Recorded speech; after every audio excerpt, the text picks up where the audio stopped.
I am such an awesome guy. I make so many videos.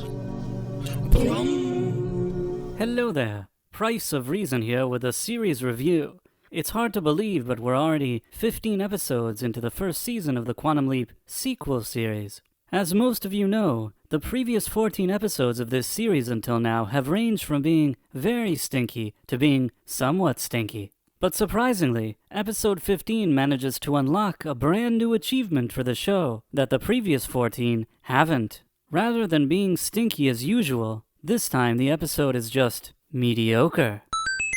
Now in most cases, a show being mediocre isn't exactly a raving review, but in this case, the show has been so crappy for so long that if they actually made something just a bit less crappy for once, I'm willing to acknowledge it.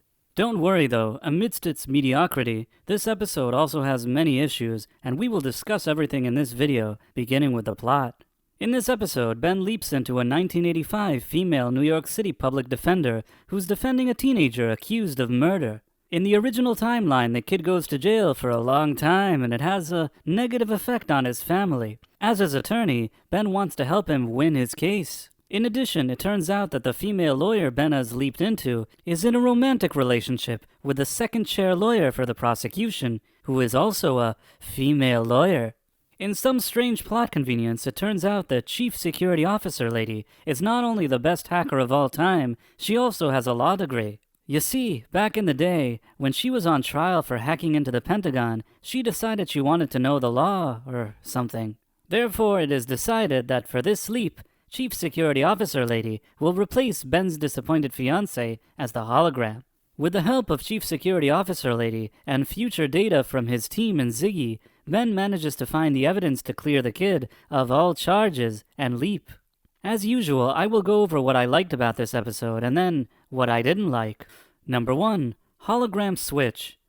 While acting-wise, replacing Ben's disappointed fiancé with Chief Security Officer Lady is kind of a lateral move, there is still value to it. Since the character of Chief Security Officer Lady is not in a romantic relationship with Ben, the dynamic between them feels more professional.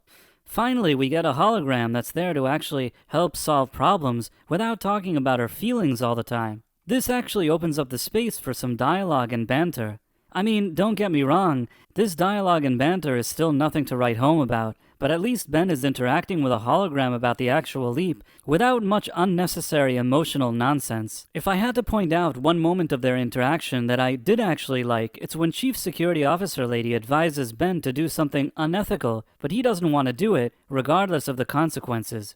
Showing that they have very different personalities and approaches is interesting, as it creates an actual dilemma for Ben. While this brief interaction only takes about 30 seconds of screen time, this type of dilemma and disagreement actually has some merit for a change. It also highlights the different personalities of the actual characters, something that this show rarely ever does.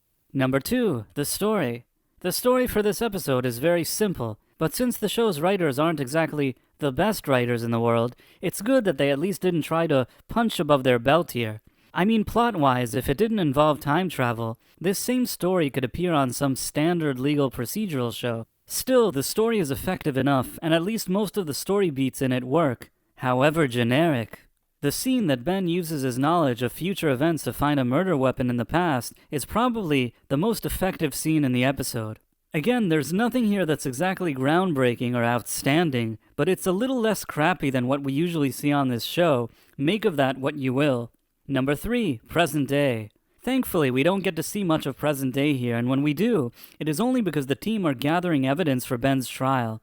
It's still pretty unnecessary to show this timeline altogether, but perhaps this episode is where their presence has annoyed me the least until now. Even the final scene where Chief Security Officer Lady gets emotional after seeing she was able to help save the family didn't bother me. Basically, they saved most of the emotional stuff for one brief scene at the end, which was actually a reasonable payoff for the events of this episode. I guess what I'm trying to say is, it's okay to have emotional moments on a show like Quantum Leap, but they're only really effective if they happen briefly and sparingly, and not the usual telenovela we get from this show. Well, that was the good. Now let's talk about the bad. Number 1. Agendas. In this episode, Ben Song leaps into a woman. Again. Now I know some of you may be thinking, what's wrong with that? Sam Beckett leaped into women on the original show too, and while that's true, there are two big differences: moderation and purpose. During the first 15 episodes of the original series, Sam only leaped into a woman once. This show, by episode 15, has had Ben leap into a woman 4 times already. Also, when Sam leaped into a woman on the original show, there were storylines that justified it, as they were tailored for a story from a woman's perspective, such as Sam leaping into a pregnant teenager that wants to keep her baby.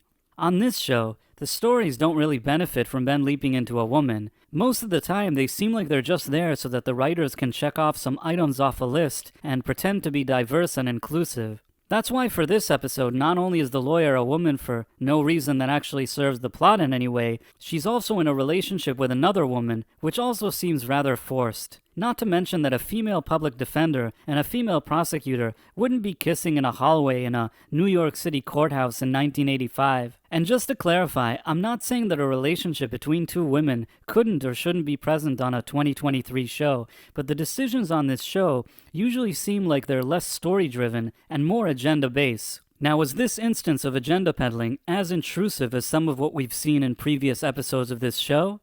No. It was admittedly less intrusive, but while it wasn't a disaster this time, I also don't think it was really well done. And also take into consideration that your lead actor is a male. Yes, you can have him walking around with earrings and dresses all day, but really, I think that at some point it becomes a bit weird and almost like a fetish of the writers. Number 2, cheap sets. The sets are so unconvincing and cheap on this show. This episode supposedly takes place in New York City 1985, but if you told me it was actually taking place in Philadelphia 2015, it would also make sense. Nobody here makes even the slightest effort to make it seem like we're in the time and place Ben is leaping into.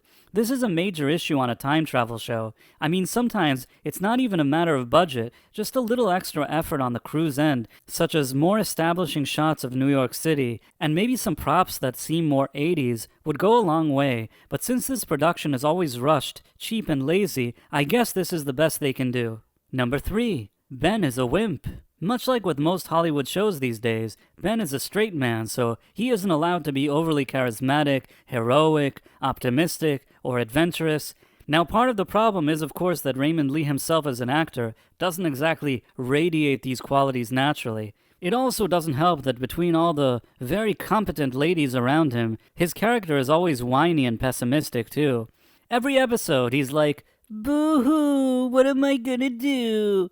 And his disappointed fiancée, or in this case, chief security officer lady, have to arrive to lift his spirits. In the original show, Sam also had his occasional ups and downs, but he also acted like a much more confident and heroic figure, and therefore the audience was inspired by him and rooting for him. Why am I exactly supposed to be rooting for Ben when most of the time he just seems like a subdued and whiny loser? This element really has to change, and part of it is not Raymond Lee's fault. Part of it is also the writing. While I always say that I think that Raymond Lee was miscast in the role, I think that if the writing was sharper, perhaps he could do a better job here. Number 4, cringe moment. Ben telling his disappointed fiancée that he loves her while Chief Security Officer lady was taking her place was super cringe. Thankfully, this interaction was quick, but once again this show created a dumb Dawson's Creek vibe that feels completely out of place. Number 5, unresolved cliffhanger. Last episode, we saw the last-minute random cliffhanger return of the mystery box leaper. Of course, with the exception of one line of dialogue about him in this episode, that whole idea was once again put on the back burner. As I keep saying in almost every video, this is lazy, carrot-in-the-stick storytelling, but showrunner Martin Giro, I guess this is just his MO, so he has to keep repeating it. Speaking of Martin Giro, though, I wanted to share with you all some very interesting developments. A few people have told me privately and in YouTube comments that they suspect that showrunner Martin Giro actually watches my video reviews, and while I had initially dismissed it, I have to say that there is a small chance of this possibly being true. The reason I say this is because during episode 15, there was a brief moment that felt like a course correction attempt on something that I've heavily criticized on the show in the past. Let me show you what I mean. 2 months ago, as the show was on one of its 3 unexpected hiatuses, I had mentioned that I had an issue with the interaction between Magic and Chief Security Officer Lady. Let's go to the videotape. Magic, who's an admiral in charge of a military facility, makes a decision that she doesn't like by agreeing with Janice. This makes Chief Security Officer Lady even more of a sourpuss than usual, and then she gets upset at Magic. I mean, she acts as if Magic works for her, and then he has to explain himself. Now, I'm not sure if the writers of this show are aware of this, but this is not how any type of hierarchy works at a top-secret military facility. In reality, she would never be able to speak to an admiral this way, and if she did, there would likely be real consequences for her. Now, in this episode, 2 months later, Magic tells Chief Security Officer Lady that she needs to be a hologram, and she acts all confrontational as usual, but then, something unexpected happens. Listen to Magic's response to her. This is a military operation, and I give the orders. Ladies and gentlemen, whether it's my doing or not, we can't say for sure, but make no mistake about this. This is a form of course correction, and it doesn't feel random at all. This is the first time on this entire show to date that Magic finally shows some kind of authority. Coincidence? Who knows? Perhaps it's a bit presumptuous of me to think that the showrunner of Quantum Leap actually watches my videos to learn about his mistakes, but I suppose that stranger things have happened.